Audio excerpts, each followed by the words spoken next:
Hi, everybody. Thank you for your patience and welcome to my free event, Boost Your Healing Success. This is particularly for healing professionals, whether that's doctors or nurses or alternative practitioners of any variety of energy healers or anybody in the health field. I wanted you to have this free experience so that you can learn some tips about how to boost your healing practice in any capacity, whatever it is that you do. And I feel really passionately about this because of course, I've been studying the power of thoughts and words for many decades. I've tested it in 40 studies. I've written about it in 4 books, international books like The Field and The Intention Experiment, The Power of 8. I've worked with probably thousands of people in small and large groups to use the power of group intention. But I also was really inspired by something that happened to me. Several years ago, I had a healing crisis myself. And of course, I went to a number of alternative practitioners, and they were all really top of the league in their fields. But what I soon discovered was, as good as they were as healers, their languaging, their thoughts and words were terrible. And with a few great exceptions, they were so bad, I was actually writing them down. I was shocked because the types of things they were saying to me were really designed to make things worse. They were saying things like, it's going to be a long and painful route to healing. Or they would characterize things and say, this must hurt, right? And it didn't. Or they would characterize me as having a particular illness, giving me a label that was probably much more serious than the thing I actually had. My favorite was actually, you are a shadow of your former self. Now, I wondered to myself when I heard all of those types of comments, what did they hope to gain by that? Because their thoughts and words were actually having a deleterious effect on me. And the person I eventually went with, who I realized was going to be somebody who would be integral to my healing journey, was a health professional who used positive language, who told me there was nothing I was going to not be able to do afterward. And I thought, wow, this is the one for me. And it's true between her and my own positive intention. I went through a procedure that's supposed to be one of the 10 most painful, and I had literally no pain. I didn't need the painkillers they wanted to give me. I healed quicker than my practitioner has ever seen. And I really count it down to a kind of wonderful healing relationship between my thoughts and words and her thoughts and words, and of course, her skill. But it was the thoughts and words that really brought about what was almost miraculous healing. So I want to share a few things that I've come to recognize that are really, really important for healing professionals of every variety. And they really have to do with becoming much more cognizant of your thoughts and words and the thoughts and words of your client or patient, and using them to positive effect. I've been studying this and also teaching this to many, many professionals since those days that I was going through this myself and studying all about the power of intention. And I've come up with a program that I use called Become a Better Healer with the Power of 8, because I feel that every healing professional can really increase their success rate by using these kinds of principles. So I want to share a few tips with you now. So I'm just going to pop on a PowerPoint. Hold on one second, and I'll share this screen.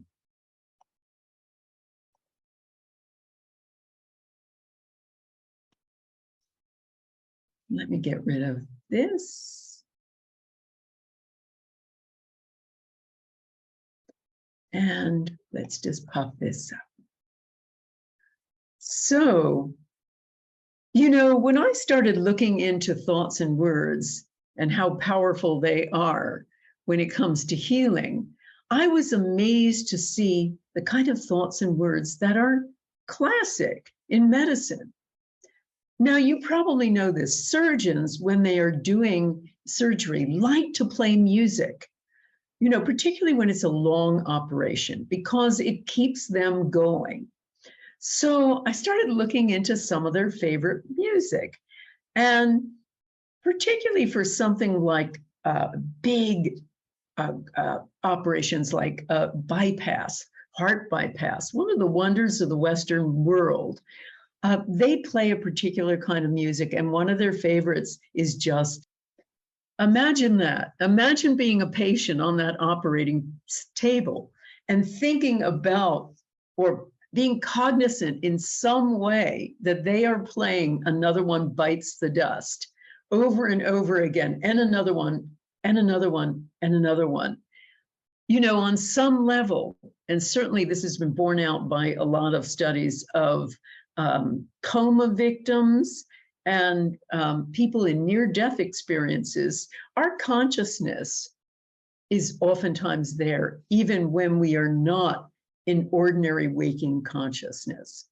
So imagine what that music is doing to those patients in the middle of that serious operation. What I've discovered is that your thoughts and words are your best and worst medicine.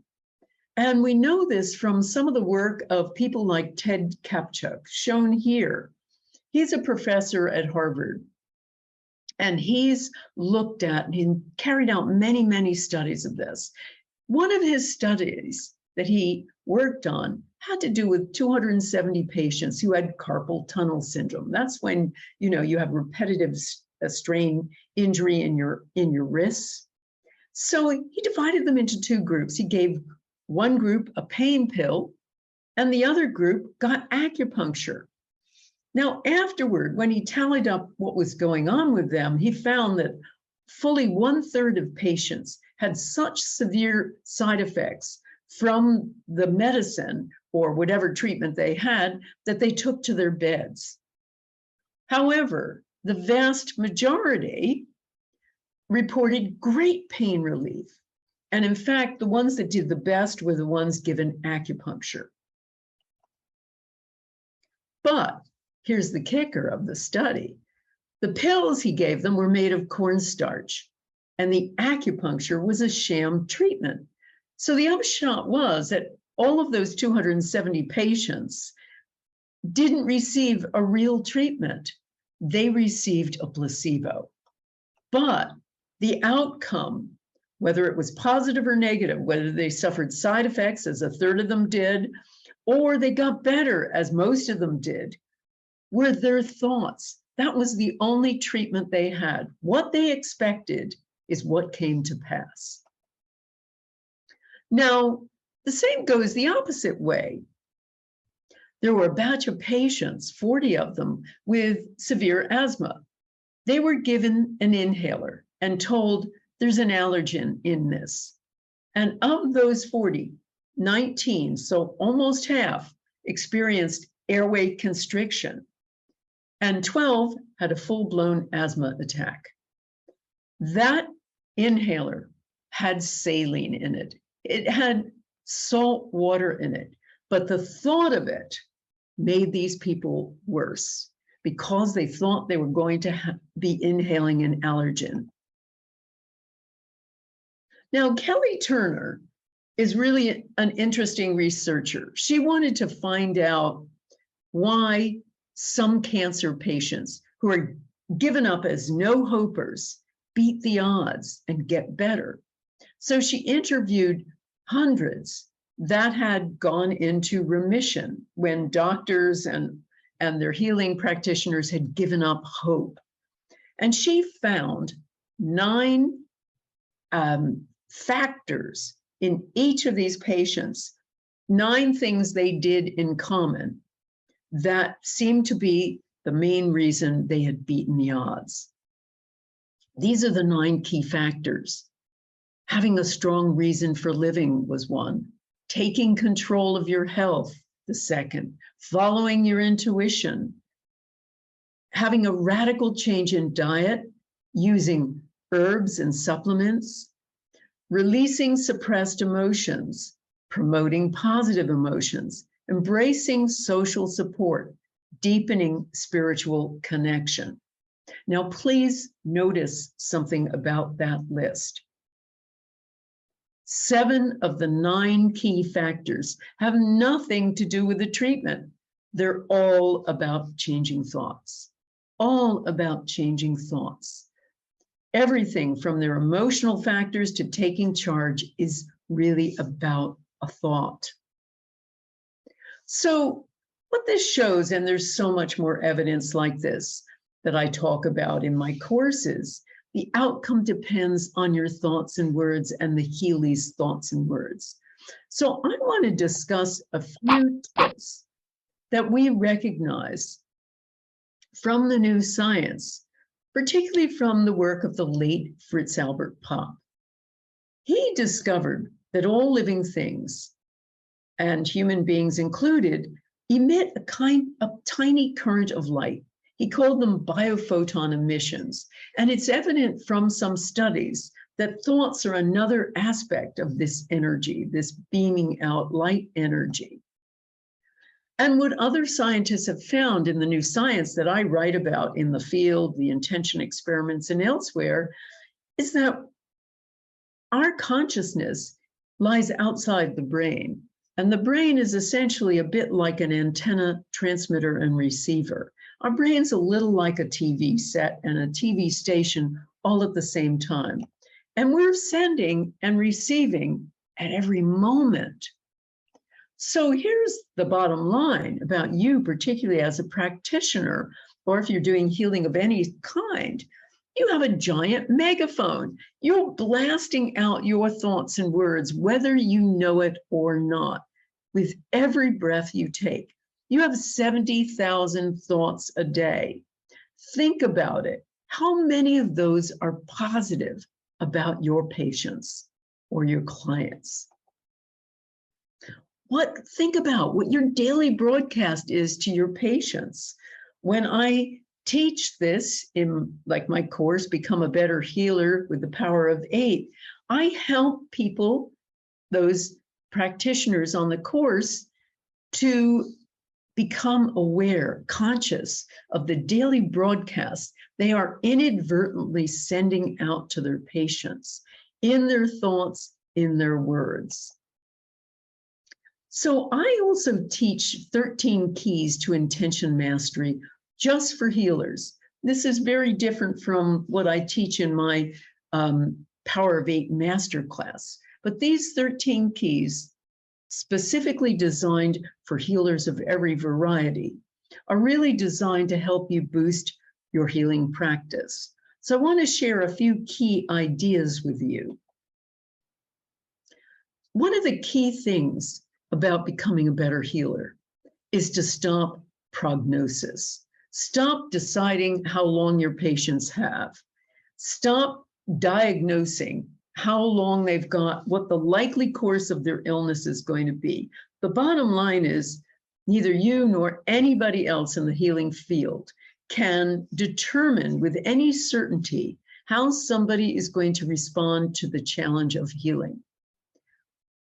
Nobody knows truly how long somebody's got. Nobody knows truly how long somebody is going to live.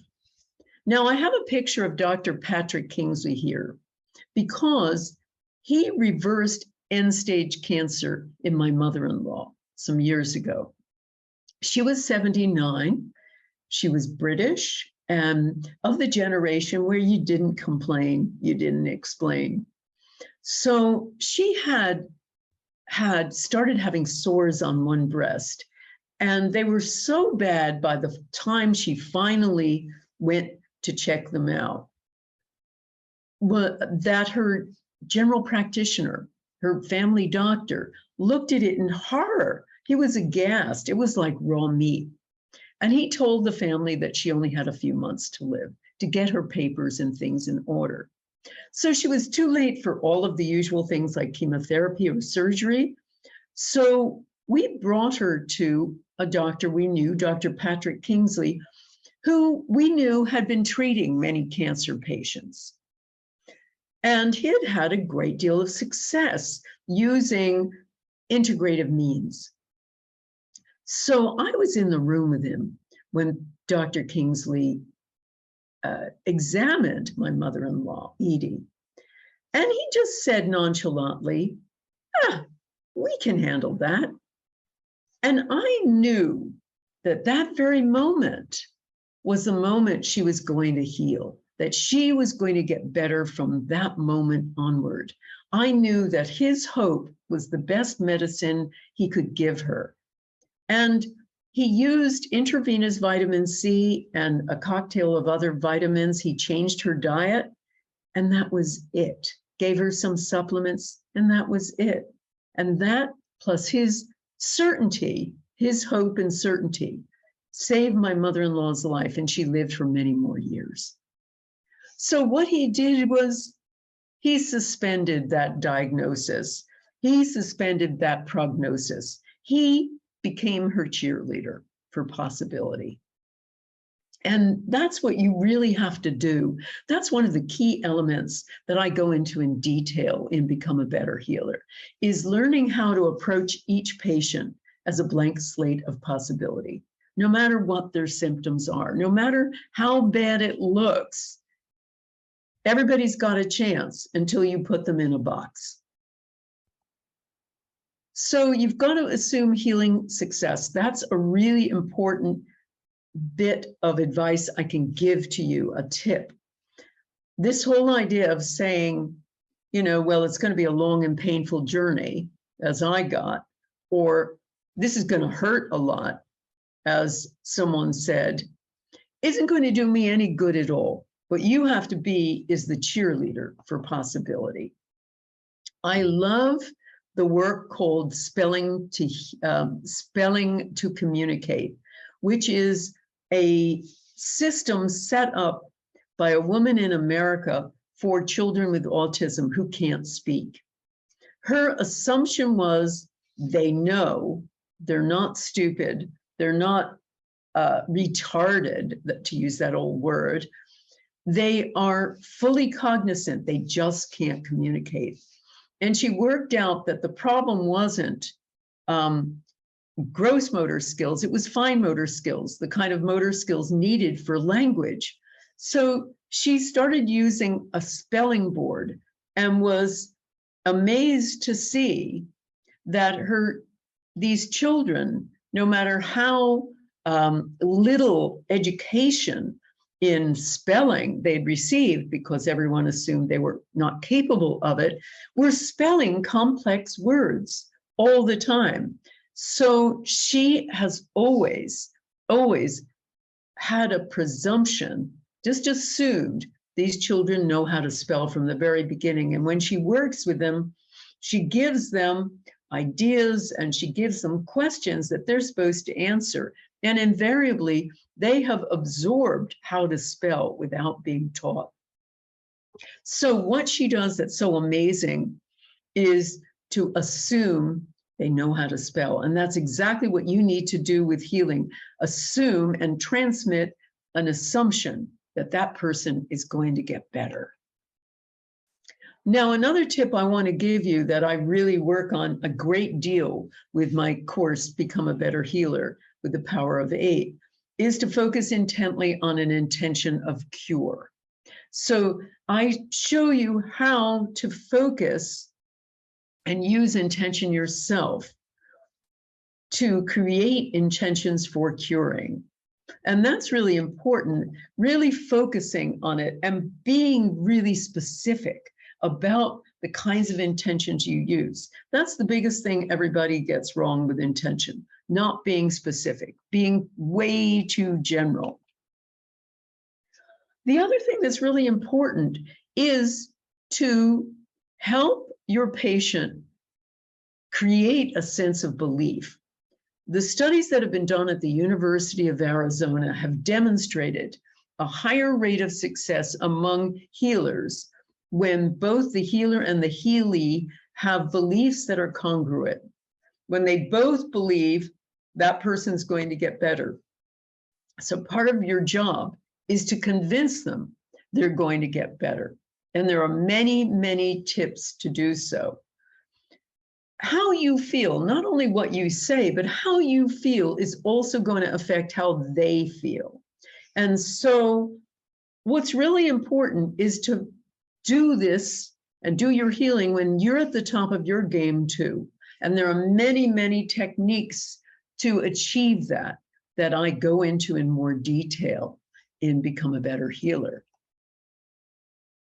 The other thing that's really important besides your thoughts and your words is your visualizations. Always visualizing your clients, embodying a state of full health. You don't think about them, you don't send intentions to the sick person sitting in the wheelchair.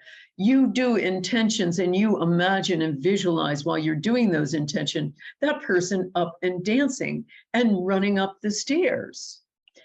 By the same token, you ask them to start embodying this state of full health from the very first day. And there are many, many ways to do that.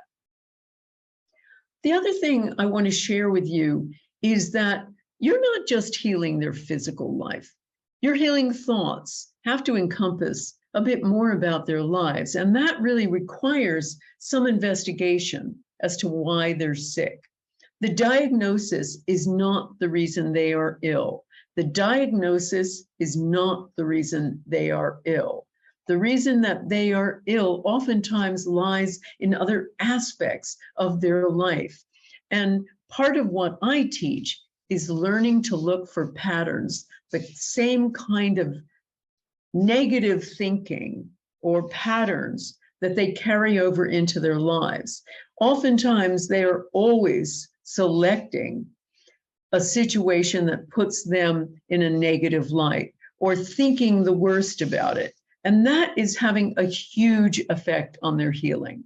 So I help healers find patterns, look for and find patterns through numerous techniques that tell you what is it that's really ill about this patient. Because as Dr. Leo Galland, a famous integrative practitioner in America, says, there are 4 pillars of healing. So it's not just your physical body, but it's also your diet, your environment, and your community that are hugely important in getting you better and keeping you well. Of those 4, in my view, with my work with group intention, community is probably the greatest healer of all. And certainly there's many, many studies about the healing power of altruism. That's one of the great things about a Power of 8 group. It's altruistic. Most of the time you're focusing on someone else. And when you do that, you are more likely to heal. Studies show that people who focus on the self primarily are more likely to be depressed or to suffer from illness. By the same token, people who have a certain illness and help other people with the same condition are much more likely to heal. So part of what I teach with Become a Better Healer is learning how to put your patients in group Power of 8 groups and helping them to heal in small groups. So I want to show you how powerful this is. So I've selected a few little videos of people who had only tiny experience with this. This is the first time Lisa did a 10-minute group intention. That's all I ever do with Power of 8 groups. 1 10-minute group intention. She had a genetic liver disorder called alpha-1 antitrypsin deficiency. And her doctors basically said, they kept checking up on her. And basically, she was headed for a liver transplant. She had an enlarged spleen as well. So here's what happened when she went to a Power Vape group being held at a place called The Sanctuary. I heard that you come in at 4 o'clock and it's every 10 minutes, and I came in and you held the hands, and I did literally feel the healing take place. I felt it was very I got emotional, and then I did feel things moving around the body, and I left and I kept thinking I could feel something in my liver area. Right. But I always remember in my diary, I wrote it down, about 9 o'clock that night, I was in bed and I said to my husband, I feel things shifting, and I felt immense energy going around the body, and then so shooting out on my left leg like a cold energy, something was shifting. And more than that, in my head, I knew that something had taken place and I didn't have to worry about it anymore. That's how I felt. And and I was thinking about this when I knew I was coming to see you today, I have never Googled alpha-1 antitrypsin deficiency in a year. So then they called me up to go for a scan, and it sounds awful because people were watching this, but I kept putting the appointment off because I knew it wasn't a priority. So something, I was on holiday, and in the olden days, I would have, cancelled, but I was like, I'm fine. So I think it was about October time, I went for a scan, and I got a letter in November in black and white that said that my spleen is now a normal size, and I had no fibrosis of the liver. How did you feel about that? Just amazing. Absolutely incredible. Can't happen. Yeah. And I have the 2 letters. So you have the black from and white. From a professor? I'm a consultant. You're consultant. It's kind of, it's black and white. We can't argue with it. No, you can't argue with it. And I wanted to show you what happened with Deb Malicio. Now, she had MS, and she came to an event of mine in Sedona and just had one 10-minute Power Vape group intention. My name is Deb Malicio, and I just went to the Power Vape intention here in Sedona, Arizona. And I'm in Sedona, Arizona, and I want to show you what I'm doing with this. Goodbye. Bye. So what do you... It was amazing, just totally amazing to me. What was your diagnosis that you healed? Sorry, I had MS. I've had MS since 1998. So there was Deb Malicio, and look at this, a baby born with a hip dysplasia. This was, again, a Power Vape group that did an intention for this little baby, and here's what happened. This is in Germany. Success we had was that we made an intention for a little baby which had a hip, what's it called? Not a hip displacement, but a hip dysplasia. And within 1 week, we changed it, and the doctor said it's incredible. She has never seen a change like that before. She'd never seen the change like that before. Now, this is what I see. I see this hundreds, if not thousands of times, situations where people have healed remarkably quickly or defied their doctors and their prognosis because of the power of an intention in a small group. How about this one? As it happened with Blair Hornbuckle, he fell down the stairs and broke some ribs. Here's what happened to him. And went downstairs to turn off a light. I slipped and fell on the oak stairs. Boom, down hard. Boom, boom, boom, down 5 more stairs. I was in shock. I was able to stand up and walk. I wondered about my spine, my kidneys, and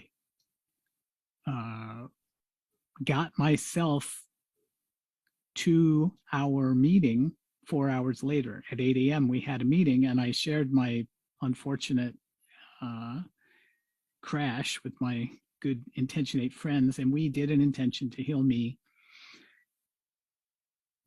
I went for medical care shortly after that meeting and got an x-ray that showed bones broken and ribs, 2 ribs, one cracked and one displaced. And of course, there is no treatment for broken ribs, really. They just send you home to heal. And so that healing was already well started because of my 8 a.m. meeting. So getting out of the dock at 2 o'clock and coming home and starting to work the program was, I just got off to such a great start. So the big milestone in that healing journey, I took painkillers, a few for the first week, but got off that really quickly. The pain subsided so much more quickly than they told me it would. And so one morning, I'm lying flat in the bed. That was the easiest thing to do, was to just be still and then to walk. I had walked 2 miles the day after the accident. So I got into walking right away and hanging from a chin-up bar and doing deep breathing and all the stuff I could do to help myself, Chinese herbs. And I'm flat in the bed, not moving a muscle, working my intention thing. And when I got to that particular part of the body, to the injury of those ribs, and I'm sending intention there for myself with support of the group, I suddenly felt and heard a pop, and the bones snapped back into place suddenly. And I could hear it and I could feel it. And I was alone, so I don't have proof that it was, I don't know that anybody else would have heard it, but it was so vivid and powerful for me. And then the pain was gone and painkillers were done, and I was off to the races. So that took less than a month, just maybe 2 or 3 weeks. I started weightlifting again, swinging a kettlebell, and was back to more than 100%. So just to let you know, and I'm going to take questions in a moment, that if you're interested in pursuing all of this further with a course, I am running Become a Better Healer with the Power of 8. It starts November 5th, and there's the link for it. And of course, we've got the link that we're going to be putting up in the chat too. And it's a 6-part course. There are 4 teaching segments, 4 weekly teaching segments, and then there are 2 mentoring sessions with me. So you get to work with me and the other people on the course in groups and individually, doing all sorts of experiential stuff so you can really nail all of the techniques that I suggest to become a better healer. So I'm going to stop this now, and there you go. And I'm happy now to take some questions from people. So we can either pop them in the chat or better yet in the Q&A. And then I'll answer any questions you have about these tips or about the course itself. So again, it's running at November 5th, it starts, and it runs weekly for the 4 teaching sessions on Saturdays. And again, they're just about an hour, 75 minutes. So you can easily fit them into your schedule. And then we have modules, interactive modules, so that you can really work with me to make sure that you've got all of these techniques down. So let's see, I see we've got a couple of questions in the Q&A. So somebody asked, why isn't there a College of the Placebo investigating why the placebo works in the first place? And that's from Mark. Mark, there is, and it's in the form of Ted Kapchuk. He has been studying the placebo for many years at Harvard University. And what he says about it is, it's more than just thinking that you're taking a medicine. It seems to create a better connection between mind and body. And so he's looking at it probably more than anybody else. But doctors tend to poo-poo placebo effect in the main because drug companies are very frustrated by the placebo effect. They need to demonstrate in their drug trials that a drug works much better than placebo. But what tends to happen is the placebo works about 65% of the time, about 2/3 of the time. And our ability to heal with placebos is getting better and better and better. So drugs are less and less likely to demonstrate that they have a positive effect. But there have been studies even showing that when somebody knew they were taking a placebo, where a drug had placebo written on it, it didn't matter, they still got better as long as they followed doctor's orders. So the whole idea of working with a practitioner, even when they knew this was phony medicine, also seemed to help heal. So it's a complex relationship, but that's one other reason why thoughts are so key in helping to heal, why we all need to use our thoughts as healers or healees to get better or to make people better. So, Vicki, what does the power of 8 mean? Sure, the power of 8 is small group intention. And I call it the power of 8 because I've seen that group intention seems to supersize intention. It doesn't need to be, thousands and thousands. I've run those big intention experiments with up to 25,000 people. And I've found the same results when I've had an intention experiment of 100 people and an intention experiment of 25,000. But the power of 8 really came about essentially by accident. I was just kicking around the idea of shrinking down these intention experiments to a workshop setting. And I was wondering what to do. And I thought, well, I was saying to my husband, well, maybe I'll put them in groups of 8 or so and have them send an intention to somebody with a health crisis. And my husband really labeled it. He said, I love it, the power of 8. And it was just a label that stuck. And it really describes what happens because there is an extraordinary power in small group intention that I have seen now thousands of times. The key here, though, is I like the title Power of 8. 8 has all kinds of connotations in the Chinese culture. Of course, it's a sideways infinity sign. It's a sign of luck and sacred geometry. But the groups don't have to be strictly 8. It can be 6, it can be 12. It just needs to be a small group, and then you see the power of it. And I believe that working in groups, when patients are put in groups, it really helps everyone to heal for so many different reasons. Somebody else asked about paying in 3 payments. If you'd like to take my webinars, if you write to us at info@lynnmctaggart.com, we can discuss with you individually, paying in installments for this or perhaps the master class. Please write to us and we will answer you directly about that. info@lynnmctaggart.com. So, have we ever healed diabetes type 1 by a Power of 8 group? We have healed all kinds of illnesses that were supposedly no-hopers. And remember that diabetes is considered by many an autoimmune disease, and we have healed many autoimmune diseases as well, like MS, which you just saw in my little presentation. We have healed late-stage cancer. There isn't anything that can't be turned around, in my view, by a Power of 8 group. Now, that isn't to say that it always works, or these techniques will always work with every patient you have. But the point is you maximize your chances of success when you add intention into the brew.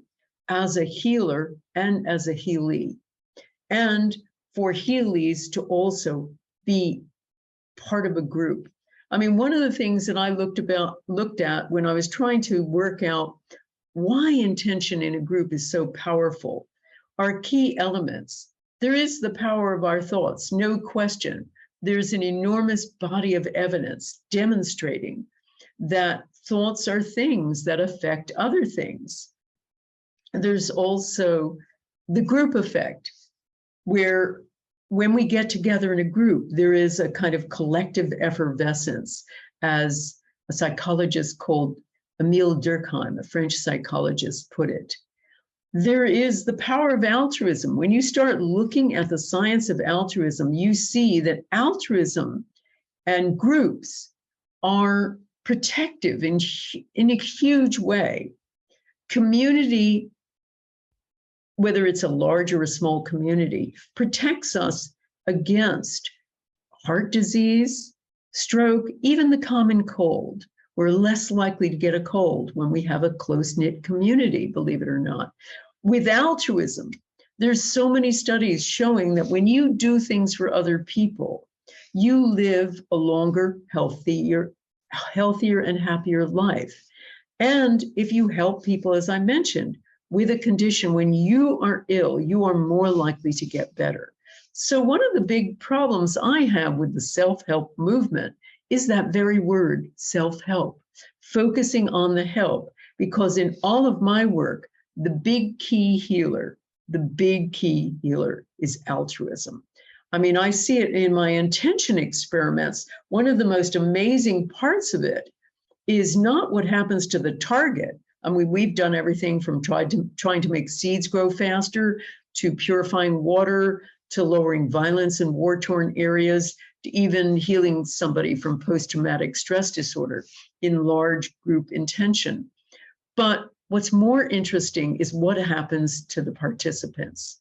Just being part of that altruistic endeavor heals people. People participating in one of my, I think I've done 10 peace intention experiments or more now, we find more than 40% experience greater peace in their own lives. They make up with estranged partners or children. They get along better with their coworkers. They're about that number are healing they're hugging strangers. They're healed in terms of feeling more peaceful in their lives, but they're also healed physically. We experience about a third to about 45% each time, and I survey the participants, so I know this, experience some improvement in a health condition or an outright cure. So this act of being part of something bigger, of altruism, is a huge, huge healer. And so that's one thing about my course, Become a Better Healer. I help practitioners also help their patients get off of themselves. That's my usual mantra, get off of yourself. So let's see if we've got some more. We've got somebody else asked if my elderly friend had pudendal nerves burned and damaged 4 years ago and is in intense severe nerve pain much of the day. Have you seen anyone heal from that kind of damage? We've seen healings of every variety. I mean, right now, I've had 2 people get out of their wheelchairs, one of whom was paralyzed from the neck down after one 10-minute intention. And we've seen people with all kinds of conditions, all kinds of situations experience healings. Now, here's the key element, though, the real key element. I'm talking to you about numerous cases like Lisa with the genetic liver disease and Deb Malicio with the MS, who had one Power of 8 group session. But oftentimes the people who really have the healings are the ones who meet week after week after week after week. That's one reason why my big course, the Power of 8 Intention Masterclass, runs for an entire year. I put people into groups and work with them throughout the year, because that is one of the key elements. For healers, for Become a Better Healer, I really show people how to focus on changing their thoughts, changing their patients' thoughts. Oh, okay. Now, Brenda asks, does this course have a different Facebook group as support to help each other since it's for professionals? Well, Brenda, I am moving away from Facebook on my support groups. A lot of people have said, I'd like more privacy. I don't like Facebook. I don't like social media. I don't like being bombarded by ads, et cetera, et cetera. So I'm moving my support groups onto my private community page. So as part of being on the course, there's a place for everybody. We have a special page which acts exactly like Facebook, but it's separate. And we set up that as a private group, support group, so that you can connect with other members of the course, form your own Power of 8 groups, and more. And we find those support groups where everyone can contact each other are really fantastic for comparing notes, learning together, being able to communicate together, and more. So we have it, but it's private on my website, on my community page.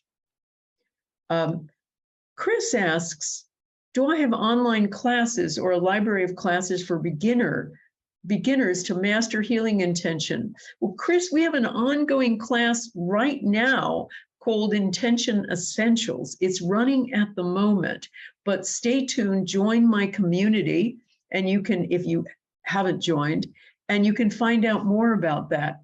And the master class is coming up in February. So we'll be announcing that in November. The Power of 8 Intention Master Class, you can find out more about both of them. And we're putting this up on the chat too. Darlene has a great question. So if the placebo effect works with drugs, is it really important what we eat? Can I eat a cookie and feel better? Well, there are levels to healing, Darlene, and our body works so much better when you feed it what it needs. So yes, you can use the placebo effect, but remember, no healing modality works 100% of the time, but your body is always pushing to heal. Your body is always moving toward healing when given the right fuel. Now, one of the most interesting things that I've been reading about is dry fasting, which is fasting without water or food for serious illness. Now, this is not to be taken lightly and not to be done without a professional helping you.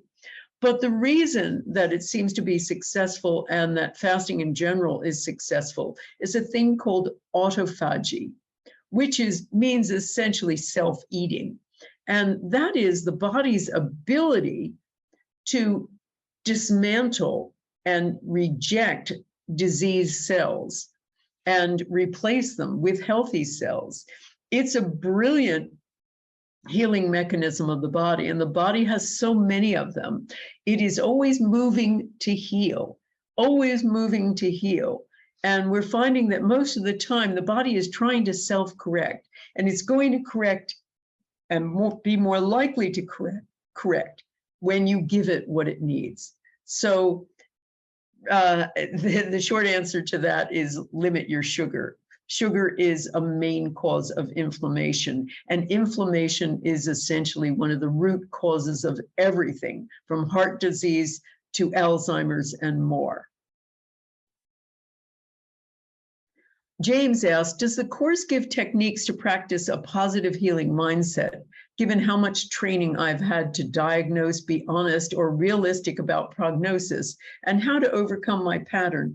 Absolutely, James. What we do is have you practice really turning into a positive healing mindset with a lot of techniques of how to turn that message of diagnosing and being honest. Certainly most healing professionals it's drilled into them Don't give false hope. And I always laugh when I hear that kind of idea, because in my view, there's no such thing as false hope. There is only hope. And as I said earlier, nobody can say with certainty how someone is going to respond to healing. Look at Kelly Turner's people that she interviewed. They were all given up for dead. They were all given up as no-hopers, and they completely turned around their illness. So, and they used techniques primarily that related to a change of mindset. So, yes, I mean, what I try to teach everybody is learning to suspend their prognosis, learning to minimize the diagnosis. Do you have to know what's wrong in order to get healing? Asks Vicky. Doctors are terrible diagnosticians. Yes, that's why some methods of healing, like homeopathy, don't focus so much on the diagnosis, but the symptoms. So oftentimes looking at the symptoms and talking about the symptoms and intending for the symptoms is enough. And oftentimes that diagnosis is a label that becomes a hex death. There was an amazing case here in a hospital in Wales. By here, I mean the UK, where I live, where a patient was doing really well.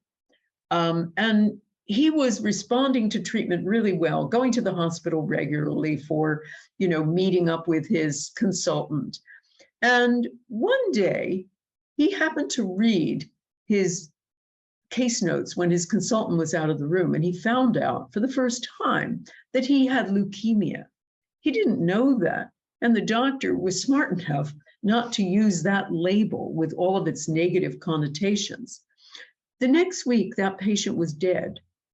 Now, when they did an autopsy on him, they couldn't find any reason for his sudden deterioration. What happened was he died from a negative label. And that's why, if you can avoid it, the problem is that words like that have really negative connotations. If you can avoid it or minimize it, if you need to talk about it, it's always that. I liked the Patrick Kingsley with his end-stage breast cancer. We can handle that. Now, again, some people may say, oh, well, that's giving someone false hope. There is nothing but hope until somebody gets put in a box. Hope will not harm them. Hope will never harm somebody. Hope will always increase the chances that someone will live a bit longer, be in less pain and more.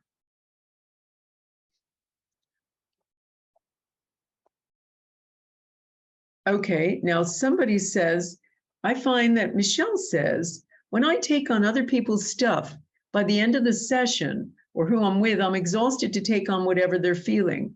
Like today, swimming was a challenge, but I found out I was feeling what the girl was feeling in the lane next to me. She had a headache.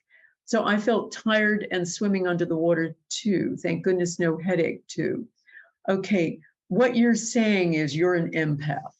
And so we do talk about how to hold it for them, intention for them without taking on the issues. And there are numerous techniques for that, which I will go into. Marisol, is the Power of 8 a visualization technique? No, it has visualization in it, but it's not. It's an intentional group technique. Elizabeth says, can this also work to protect living beings from harmful energetic fields? Well, we've done intention for just about everything, and I can't see why it wouldn't be more helpful. Crystal asks, can you heal someone without their knowing or participating in the intention for healing?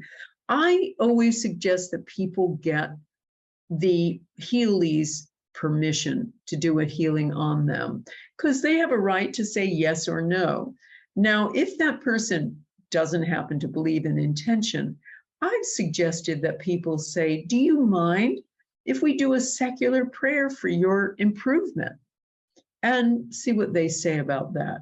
I mean, the exceptions to the rule are small children or babies, or people who are in a coma or have Alzheimer's and are not capable of giving their permission. Marianne says, does this course qualify you to work in Power of 8 groups? No, it doesn't, Marianne. In terms of doing this professionally for a living, no. It's in terms of informally getting your patients in groups, yes. But I have a course I'm putting together to qualify you as a Power of 8 practitioner and a Power of 8 teacher. So I will be announcing that hopefully next year, and it's about getting certified, etc. Madeline says, do the healers have to be physically present and in the form of the figure of 8 with the Healy present as well, or can it all be done online? Absolutely not. And you aren't ever in a figure of 8 ever, even when you're together. It's a circular thing. People, when they're in the group together, are holding hands in a circle. Healers don't have to be physically present. Most of my Power of 8 groups, most of my courses are done online. So people are working together as Power of 8 groups on Zoom, something like Zoom. They're doing it virtually. And the Healy doesn't have to be present. The Healy can be helped virtually. You help us, Michelle asked, do you help us create this healing group in our area in your mentoring sessions, or does it have a different intention? Not quite sure what you mean, but with the mentoring, what I help you do is learn all of the technique, make sure you're doing the technique correctly. We work in groups online to make sure that you're doing it correctly. Okay, and Archer asked, how does one get healing? I want healing for my mom desperately. Okay, can one join your community? If one was part of your Facebook community or has attended your webinar years ago to become a better healer, well, the course is itself a course. You can check that out. There are many ways to work with me. One of the simplest things to do is to connect on my community pages and to ask other people who are on the community if they want to join a Power of 8 group with you. You can do that. So there's several levels of working with me. So that is just signing up onto my community pages, just joining my community by, just connecting when you get onto my website. Then you can also ask for healing for your mother through our Sunday Intention of the Week groups. I and my entire community do intentions every Sunday for 3 people with health challenges. If you go on to Intentions of the Week on my website, you can find out more about that, and it's in the chat too, about providing, putting that person's name forward. We need their photo, their name, their location, and the nature of their illness and their age. And we do a healing intention for 3 deserving people every Sunday. And so you can find out about that. So there are various levels. And then I have a whole batch of courses. I have low-cost tools that people can use. The courses are in levels, and you can check that out under courses on my website. It talks about level 1, level 2. There's the masterclass, level 1, Intention Essentials. This course, Become a Better Healer, is really designed for healing professionals. And by the way, for healing professionals, we offer letters for continuing education credits if you need them, and you can declare this as continuing education. So you can find out more about that and the other levels and all of the tools at your disposal on my website, lynnmctaggart.com.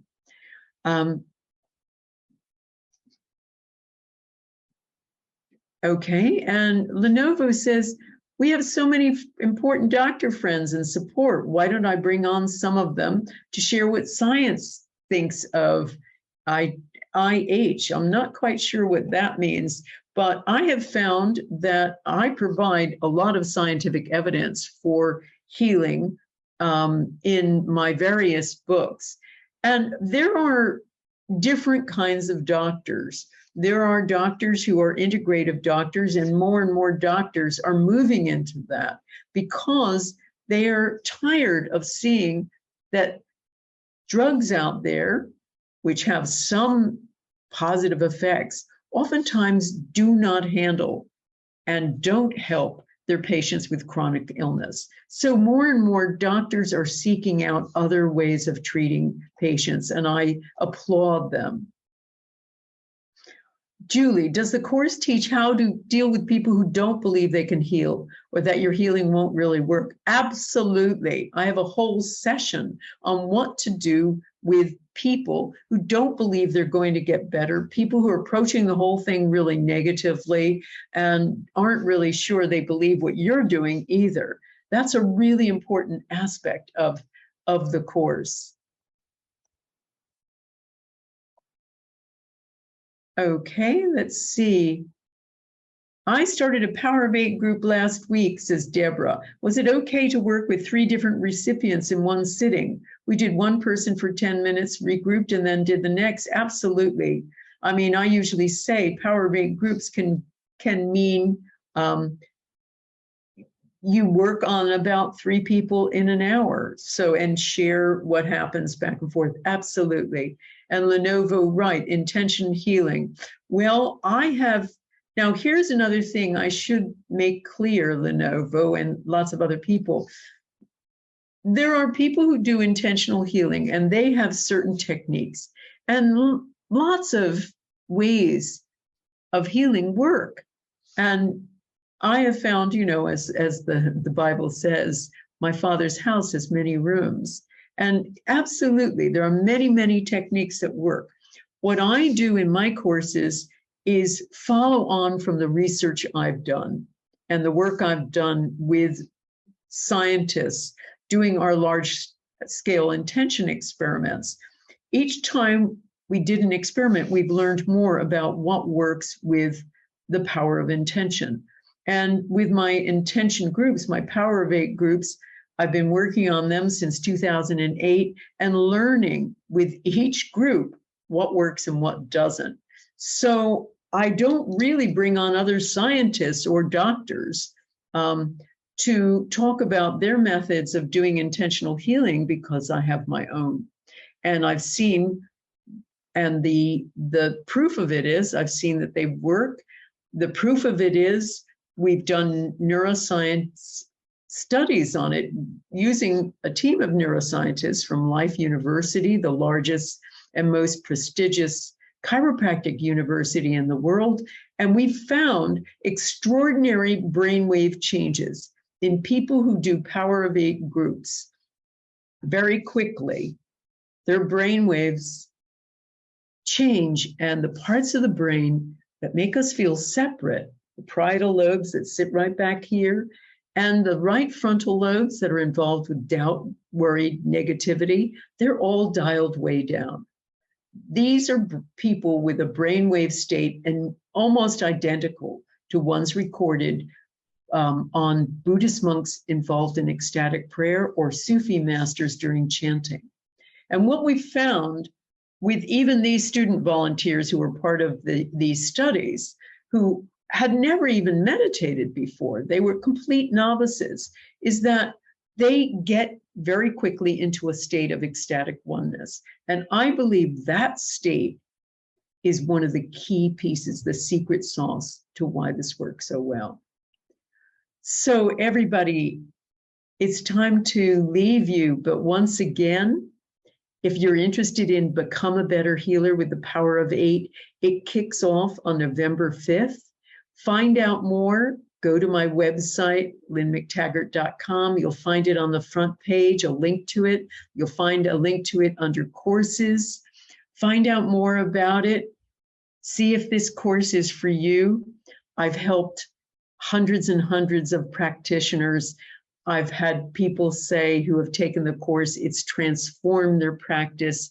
They have a completely new toolkit that no one ever taught them in medical school. And I have to say about that, or wherever they got trained, I have to say about that school missed out one of the most important, most powerful most effective types of medicine there is. So I hope to see you on my course. Thank you so much for listening. I hope this was helpful. See you next time.